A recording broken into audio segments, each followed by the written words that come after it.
Hello po! Welcome back sa channel ko po, my lovely subscribers. Salamat, nandito na naman po kayo. So, salamat din sa walang sawang nyo sa akin, pag-support.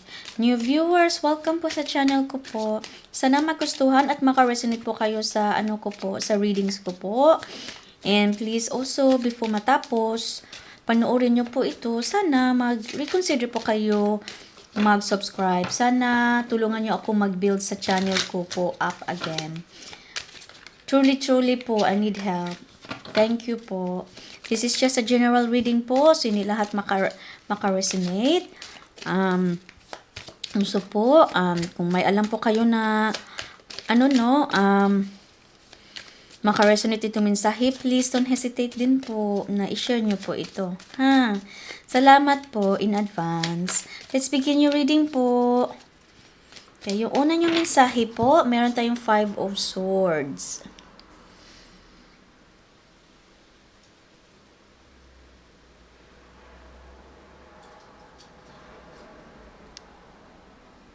Alam mo, yung 5 of Swords, kahit you feel defeated na, no? You feel like wala nang pag-asa, no? Hope is still not lost. You still have the upper hand na You still have the upper hand na masusolve pa ito. Okay? Kung ano man po ito. Meron tayong the Moon.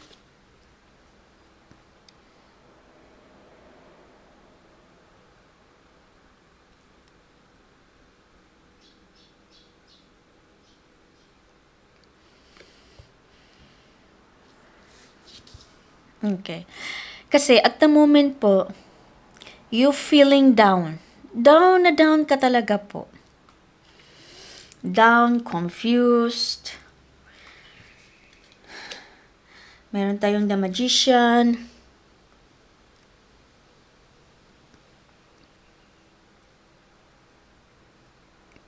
See? May potential pa. Meron pang pag-asa na masosolve yan. O kung ano man yung dinadala na problema mo, no? Kung ano man yung sitwasyon na yan, may pag-asa pa. Meron tayong the Hierophant.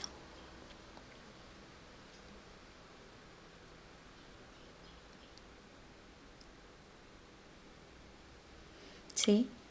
May pag-asa pa kasi nagpa-practice na siya. May movement na siya eh. Kaso nga lang, hindi mo pa alam. Hindi pinapaalam pa sa iyo.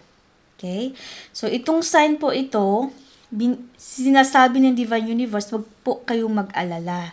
Kasi, kahit nako-confuse kayo, kahit ganyan ang na-feel nyo, no?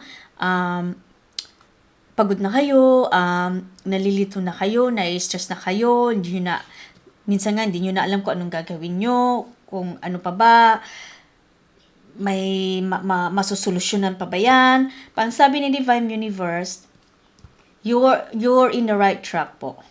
Nasa tama po kayong daan. All is not lost yet. May pag-asa pa, may hope pa. So, yun yung sinasabi po ni Divine Universe po, Divine Spirits po. Okay? May pag-asa pa. Kumbaga, ito lang po ay lesson lang po na gustong ipa-learn ni Divine Universe. Something that you needed to learn. I don't know what you needed to learn. Okay? Meron tayong 10 of Swords. Defeated ka talaga. Talagang nag-ano ka na talaga. Wala ka na yung kinuklose mo na yung sinasara mo na yung yung hope mo. See? Sinasara mo na yung hope mo. Huwag kang Huwag. Kasi may pag-asa pa talaga. Huwag kang huwag kang susuko. May opportunity pa. Nagpa-practice na siya, may movement na.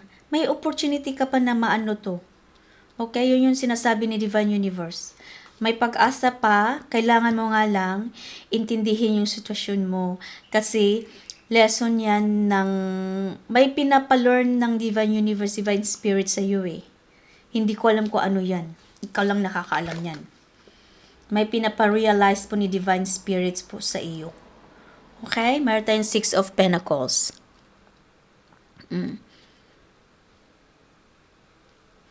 Ito ba ini-expect mo na may makukuha ka? May makukuha ka ng payout? Pera? Hindi ko alam kung ano to, investments ba to, sa divorce ba to, or inheritance ba to, basta payout. Ikaw ba'y nag-aantay ng pera na ibibigay sa iyo for your, kasi nag-retired ka na, o di kaya, basta may pera na payout, yun yung inaantay mo ba? Kung yun yung inaantay mo, makukuha mo siya, kaso nga lang, may pinapa-learn sa iyo ni ni Divine Universe po sa inyo. Hindi ko alam kung ano yan. May siya sa iyo, abot na, bago mo ito makuha, bibigyan ka muna niya ng something that you need to learn. Pero wag ka mag-alala, may movement na siya. May na siya. Makukuha mo siya, oh.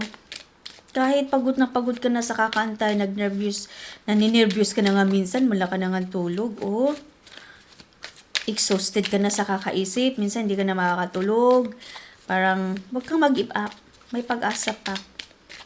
Okay? Lubog na lubog ka na, oh. Tingnan mo naman, oh. Lubog na lubog ka. Tingnan mo sa 10 swords. Lubog na lubog ka na kasi ayaw mo na. Ayaw mo na hindi ka na kasi makapag-antay ba? Syempre, mag-antay ka kasi, yun yung sinasabi ni Divine Universe, eh. May pinapaano lang sa iyo. Kailangan mo lang talaga i-acknowledge mo kung ano yung nililearn mo. Yun yung sabi ni Divine Universe. Parang payout to. May ma-receive ka na pera.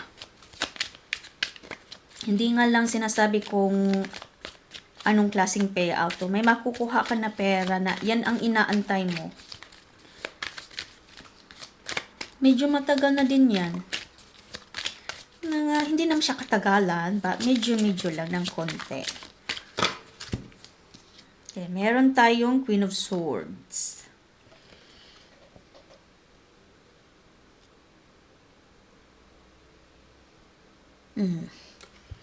Binibigyan po kayo ng support ng Divine Universe. Kailangan lang daw kayong magiging lang po, yung faith mo ba, magiging strong. Yan yata ang pinapaano ni Divine Universe, pinapaabot sa inyo na kailangan yung faith nyo daw magiging strong daw.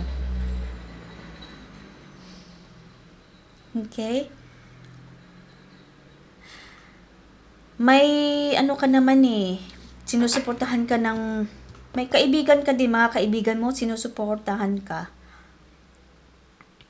Sinusuportahan ka, kaibigan mo, guardian angel mo, Divine Universe, nandyan sila sa'yo. Minsan nga yung iba nga dyan yung friends mo, sinasabihan ka na, napakatatag mo na tao kasi kahit matagal na yan, hindi ka pa rin nag-give up. Pero hindi nila alam na deep inside, wala ka na. You're already defeated. Sawa ka na sa kakaantay. Pagod ka na. Diba? Pero hindi mo siya masyadong pinapakita kung kaano kasakit na mag-antay. Okay? Meron tayong 8 of Cups. See? Ayan, movement na yan, Tuwing paakyat na yan, Antay-antay ka lang, okay? Antay-antay ka lang talaga. Paakyat na, meron na. Huwag kang mawalang pag-asa, huwag kang ma-frustrate. Hinihiling ni Divine Universe na kailangan maging strong pa yung faith mo. O yung beliefs mo ba, kailangan mo pa daw yung kailangan mong gampanan, kailangan mo pa na magiging matatag yung faith mo, yung belief niya, yung beliefs mo sa kanila. Yun yata ang ng Divine Universe sa iyo, pinapaabot. Yun yung inaantay nila sa iyo bago niyan ibigay sa iyo. Pero kahit ganyan, may talaga. May na siya. Movement na. Kumikilos na yan Kung sino man yung magbigay ng pera na yan, kinikilos na nila. Ginagawa na nila paraan na mabibigay na yan sa iyo. Umaakyat na nga yung cups mo, oh. Umaakyat na. So, wag kang mawalan ng pag-asa, okay? Yun yung gusto ng Divine Universe mo. Kailangan yung beliefs mo sa kanila matatag, honest, totoo, hindi fake, hindi temporary. Yun yata ang healing ng Divine Universe. Okay?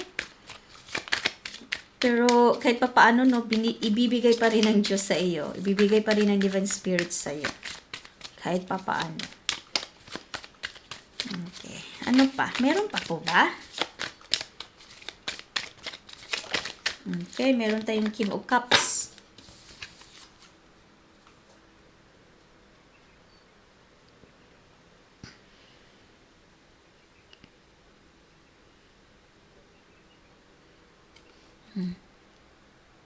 Meron talaga nag-support sa iyo. See? Queen of Swords meron. King of Cups. Meron nagsusupport sa iyo. You're not alone.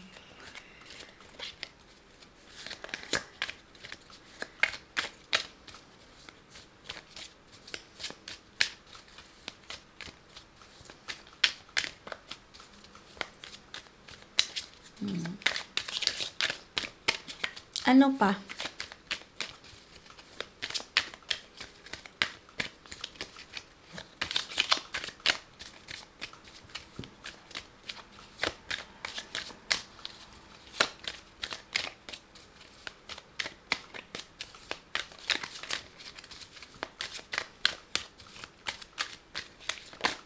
Okay.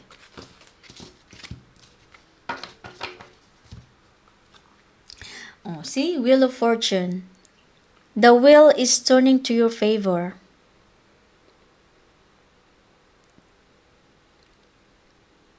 Destiny mo na talaga na makuha yan.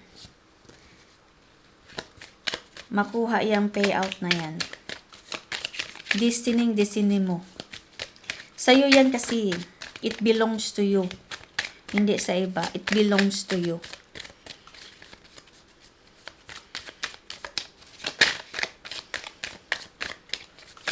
Ano pa po?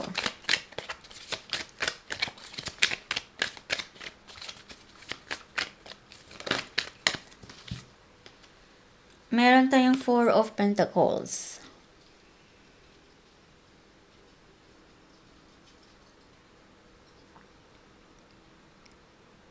See, mag-i-improve yan. Pera is coming. Money improvement, money is coming.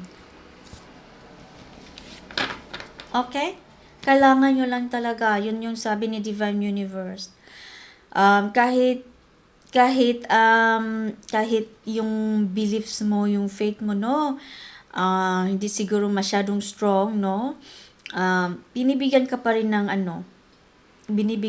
rin ng sagot sa problema mo po. Pero ang gusto lang talaga ipabot ng Divine Universe is, kaya yan pinapaslow. Slow lang to siya eh. Hindi naman siya nadidelay. Hinay-hinay yung niya, ang movement niya. Kasi gusto ng Divine Universe na kailangan mo talaga na maka-learn na magiging strong, magiging matatag yung yung faith mo sa kanila ba, at saka belief mo. Yun yata yan. Yan ang 100% ko na feeling ko po. Pero kahit pa paano, ibibigay pa rin niya sa iyo po. Okay? That's all I have for you today. I hope you enjoyed this reading. And I hope that you can resonate this reading. Don't forget to like, comment down below, and hype my video as well. Salamat po sa uli po again. Bye po!